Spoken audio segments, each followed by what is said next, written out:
बाबा साहब की वे कौन सी 3 बातें हैं जो अस्पृश्यों को जानना बेहद जरूरी है? धर्म परिवर्तन से कौन सा दुनियावी लाभ मिल जाएगा? चमार अपने को जाटव या रविदास क्यों कहते हैं? महार अपने को चोखा मेला क्यों कहते हैं? और भंगी अपने को वाल्मीकि क्यों कहते हैं?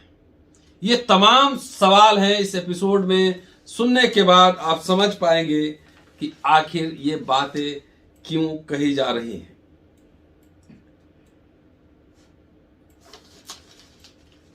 ये तमाम सवाल हैं, ये जानना आपको बेहद जरूरी है। पूरा वीडियो सुनिए और अपने घर परिवार दोस्तों को सुनाइए।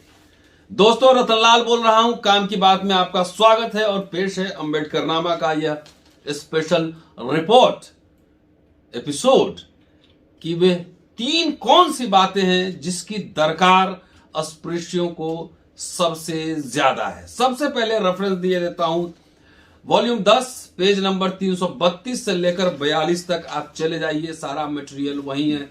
लंबा लेख है, बहुत सारे विद्वानों को डॉक्टर अंबेडकर ने कोट किया है।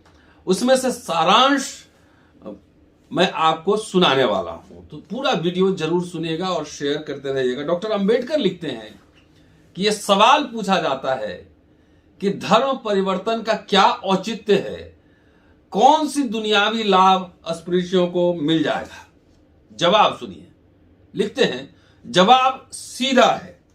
सच यह है कि धर्म परिवर्तन से अस्पृश्यों को कोई धन संपत्ति नहीं मिल जाएगी, लेकिन यह कोई हानि भी नहीं है, क्योंकि हिंदू धर्म में बने रहने से भी निपट निर्धन ही बने रहेंगे। राजनीतिक रूप से न लाभ है और न हानि है, लेकिन सामाजिक दृष्टि से अस्पृश्यों को भारी लाभ होने वाला है, क्योंकि धर्म परिवर्तन के द्वारा वे वैसे समुदाय का अंग बन जाएंगे जिसके धर्म ने जीवन के मूल्यों को सर्वव्यापी रूप और समानता प्रदान की है। हिंदू धर्म की परिधि में रहते हुए वे ऐसे वरदान की कल्पना तक नहीं कर सकते। अस्पृश्यों को 3 चीजों की दरकार है। सुनते रहिएगा। वो रिजर्वेशन यहां नहीं कर रहे हैं, शिक्षा संगठन अभी नहीं कर रहे, कुछ और बात कह रहे हैं। वो कौन सी 3 चीजें हैं ये समझिए। तो कहते हैं, पहली दरकार यह है कि उनके सामाजिक अलगाव, सोशल एलिनेशन का खात्मा हो। दूसरी दरकार यह है कि हीन भावना का अंत हो, क्योंकि आप पढ़े लिखे हो सकते हैं लेकिन सामाजिक अलगाव का सामना कर सकते हैं। पढ़े लिखे हो सकते हैं, हीन भावना हो सकती है, आप जाति छुपा के रह सकते हैं, तमाम बातें हो सकती है पढ़ने लिखने के बावजूद। इसीलिए कह रहे हैं कि 2 इंपॉर्टेंट यहां पहले करते हैं कि सामाजिक अलगाव का खात्मा और हीन भावना का खात्मा। और कैसे होगा आप सुनते जाइए। क्या पूछ रहे हैं कि क्या धर्म परिवर्तन उनकी जरूरतों को पूरा करेगा? धर्म परिवर्तन के विरोधियों का विचार है कि धर्म परिवर्तन के समर्थकों के केस में कोई जान नहीं है। इसका जवाब देते हुए बाबा साहब लिखते हैं कि धर्म परिवर्तन के केस में सर्वाधिक जानदार केस से भी ज्यादा जान है। अब किस प्रकार वे अपने सामाजिक अलगाव का खात्मा कर सकते हैं, तरीका बता रहे हैं। अस्पृश्यों के लिए अपने सामाजिक अलगाव का अंत करने का एकमात्र उपाय यही है कि वे जात पात की भावना से मुक्त किसी अन्य समुदाय से रक्त संबंध जोड़कर उसमें घुल मिल जाएं।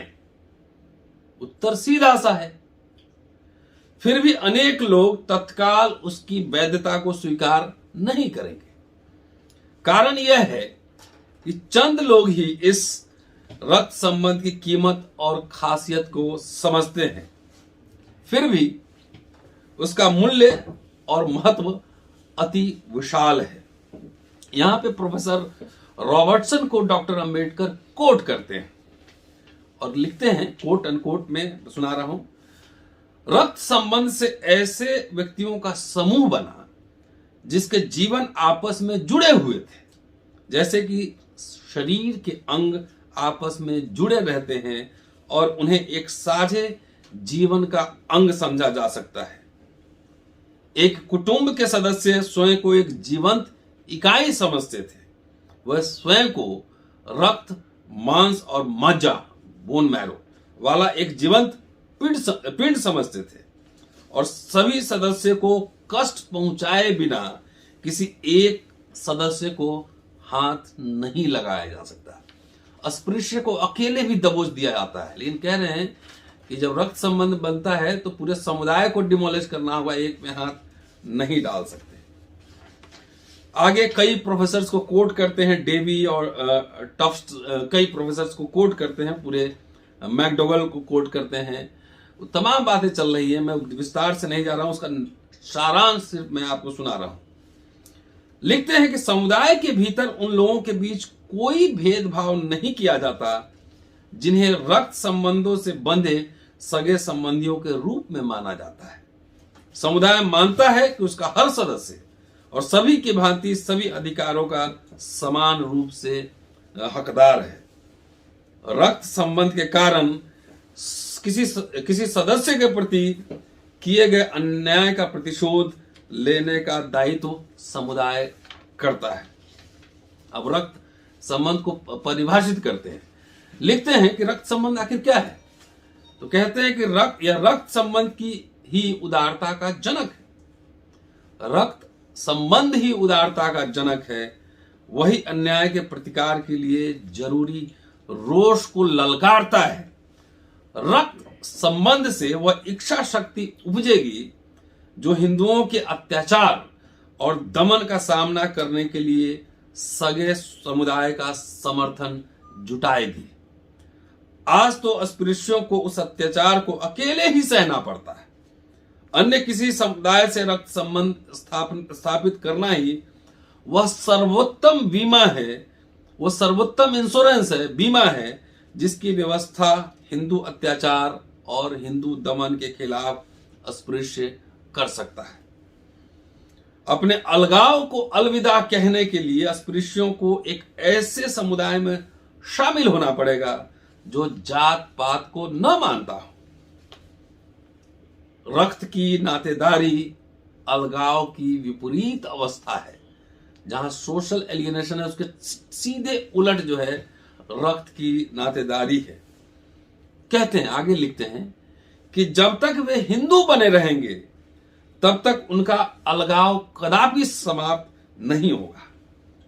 हिंदुओं के रूप में उनका अलगाव उन पर आगे और पीछे दोनों तरफ से प्रहार करता है। हिंदू होने के नाते न केवल वे मुस्लिमों और ईसाइयों से अलग हैं, बल्कि हिंदुओं और अहिंदुओं दोनों के लिए भी पराये हैं। इस अलगाव को खत्म करने का एक ही तरीका है, इसका दूसरा कोई तरीका नहीं, और वह तरीका है कि अस्पृश्य किसी अन्य अहिंदू समुदाय में शामिल हो जाएं और उसके सगे संबंधी बने। आगे वो समझाते हैं कि आखिर अलगाव क्या है, सोशल एलियनेशन क्या है, इसको समझाने की कोशिश करते हैं। और सोचिए सोशल एलियनेशन क्या होता है। आप देखते होंगे अभी मुंबई से एक मेडिकल के छात्र का केस आया था कि उसके सीनियर्स उसको बाइकआउट करके अलग रखते थे, ऑफिस में अलग रखा जाता है। आखिर क्या है ये सोशल जो अलगाव है, सामाजिक बहिष्करण है। लिखते हैं कि अलगाव के क्या दुष्परिणाम है। तो अलगाव का अर्थ है सामाजिक बहिष्कार, सामाजिक अनादर, सामाजिक भेदभाव और सामाजिक अन्याय। अलगाव का अर्थ है सुरक्षा का अभाव, न्याय का अभाव, अवसर का अभाव। अलगाव का अर्थ है सहानुभूति का अभाव, भाईचारे का अभाव, सहृदयता का अभाव। इतना ही नहीं, अलगाव का अर्थ है हिंदुओं की प्रत्यक्ष घृणा और उनका विरोध। दूसरी ओर यदि अस्पृश्य किसी अन्य समुदाय के साथ रक्त का नाता जोड़ेंगे तो उन्हें उस समुदाय के भीतर बराबरी का दर्जा, बराबर की सुरक्षा और बराबर का न्याय मिलेगा। वे उसकी सहानुभूति और उसका सद्भाव प्राप्त कर सकेंगे। ये कह रहे हैं, बात समझिए जरा सा। आगे पूछते हैं कि क्या धर्म परिवर्तन अस्पृश्यों के अलगाव की समस्या का समाधान कर सकता है? वही बात बार बार कह रहे हैं, ये सवाल उठता है। तो क्या फिर सवाल ये भी है कि क्या धर्म परिवर्तन से अस्पृश्यों की हीन भावना का अंत हो जाएगा? इसका जवाब देते हुए डॉक्टर अंबेडकर लिखते हैं कि निश्चय ही इसके बारे में हम कोई सिद्धांत नहीं बघाड़ सकते, लेकिन इसका उत्तर हाँ में तो दे ही सकते हैं, हम हाँ में जरूर दे सकते हैं। यस, हो सकता है। अस्पृश्यों की हीन भावना उसके अलगाव से, उनके प्रति भेदभाव से और उनके प्रति समाज की बेरुखी से उपजी है। इन्हीं ने उनके भीतर लाचारी की भावना भरी। इन्हीं के कारण हीन भावना पैदा हुई है। हीन भावना से उनका आत्मबल कमजोर हो गया है, छिन्न हो गया है। आगे नेक्स्ट प्रश्न, क्या धर्म अस्पृश्यों की इस मनोवृत्ति को बदल सकता है? तो मनोवैज्ञानिक का कहना है कि धर्म यह कार्य कर सकता है यदि वह सही प्रकार का धर्म हो। यदि धर्म की दृष्टि में व्यक्ति पतित, निकम्मा और बहिष्कृत न हो, बल्कि बांधव एवं मानव प्राणी हो। यदि धर्म उसे ऐसा वातावरण प्रदान करे जिसमें उसे लगे कि वहां ऐसी संभावना है कि वह स्वयं को दूसरे हर मानव के बराबर समझ सके, तो कोई कारण नहीं है कि अस्पृश्य ऐसे धर्म को अंगीकार करके अपने युगों पुराने उस निराशावाद को दूर न कर सके, जिसके कारण उसके अंदर हीन भावना भर गई। तीसरा पॉइंट जो आते हैं, कहते हैं, लिखते हैं कि क्या धर्म परिवर्तन अस्पृश्यों की सामान्य सामाजिक स्थिति में सुधार करेगा? और यहां शेक्सपियर को उद्धृत करते हैं और कहते हैं, प्रायः शेक्सपियर को उद्धृत करते हुए कहा जाता है कि नाम में क्या रखा है, नाम में क्या धरा है? और जवाब देते हैं कि नाम में ही सब कुछ रखा है। वो ठप्पा है, वो ब्रांड है। आपके नाम से, आपके टाइटल से सब कुछ पता लग जाता है कि अस्पृश्यों का एक खास तरह का नाम मंगरू, एतवारी, सोमारी क्यों रखा जाता था, क्योंकि वो नाम से ही पता लग जाता था। उसकी व्याख्या डॉक्टर अंबेडकर क्या कर रहे हैं वो सुनिए। कहते हैं, नामों का बहुत ही महत्वपूर्ण प्रयोजन है। सामाजिक अर्थव्यवस्था में उसकी पूरी भूमिका है, बड़ी भूमिका है। नाम प्रतीक है। हर नाम के साथ किसी वस्तु के बारे में कतिपय विचार और भाव जुड़े हैं। वह ठप्पा है, ब्रांड का ठप्पा है। लोग ठप्पे से जान जाते हैं कि वह माल क्या है। टाटा, देखते हैं, टाटा, बिरला, ठप्पा। कहते हैं कि ठप्पे से पता लगता है। यही कारण है कि विज्ञापन देने वाला बढ़िया नाम खोजने के लिए आतुर रहता है कि बढ़िया से बढ़िया नाम मिले ब्रांड के लिए। यदि नाम आकर्षक नहीं होगा तो कोई चीज, वो चीज कोई दूसरा आदमी नहीं खरीदेगा। अब चलिए सबसे महत्वपूर्ण पोर्शन में लिए चलता हूं, क्या लिख रहे हैं, महत्वपूर्ण और आखिरी पोर्शन अस्पृश्य के बारे में। अब कह रहे हैं कि अस्पृश्य नाम बुरा है, वह घृणा पैदा करता है, वह अप्रिय है, उससे दुर्गंध आती है। अस्पृश्य नाम ही अस्पृश्य के प्रति हिंदू के सामाजिक रवैये का निर्धारण करता है। एक नपा तुला रवैया अस्पृश्यों के प्रति है। उसकी नाप तोल उस दुर्गंध से की जाती है जो अस्पृश्य नाम के भीतर भरी है। लोग हर अस्पृश्य के व्यक्तिगत गुणों की परख नहीं करना चाहते। आप जितने भी काबिल हो, कोई फर्क नहीं पड़ता है, लोग इसकी परख नहीं करना चाहते, भले ही वह कितना गुणी क्यों न हो। सभी अस्पृश्य यह बात अनुभव करते हैं। एक काबिल है लेकिन उससे उनकी तुलना नहीं होती है। आमतौर पर कोशिश यही होती है कि वह स्वयं को अस्पृश्य के अलावा किसी अन्य नाम से पुकारे, नाम बदल लें, जात बदल लें, इस तरह से। जैसे चमार अपने को रविदास अथवा जाटव कहते हैं, डोम अपने को शिल्पकार कहते हैं, बांस का जो टोकरी बनाने वाले लोग, पेरिया स्वयं को आदि द्रविड़ कहते हैं, मदिग्गा स्वयं को अरुंधाते कहते हैं, महार स्वयं को चोखा मेला अथवा सोमवंशी कहते हैं, भंगी स्वयं को वाल्मीकि कहते हैं। अपनी बस्तियों के बाहर वे सभी स्वयं को ईसाई कहेंगे। अब आगे लिखते हैं कि अस्पृश्य जानते हैं कि यदि वे स्वयं को अस्पृश्य कहेंगे तो हिंदू एकदम उबल पड़ेगा और उन पर क्रोध और द्वेष की वर्षा कर देगा। यही कारण है कि वे स्वयं ऐसे नाम रखते हैं जो रक्षा के लिए रंग बदलने की प्रक्रिया के अनुकूल हो। प्रायः ऐसा होता है कि रंग बदलने का यह प्रयास अपने उद्देश्य में पूर्णतः विफल हो जाता है। जात और नाम छुपाइएगा तो एक समय के बाद वो शॉर्ट टर्म होता है, सब पता लग जाता है कौन क्या है।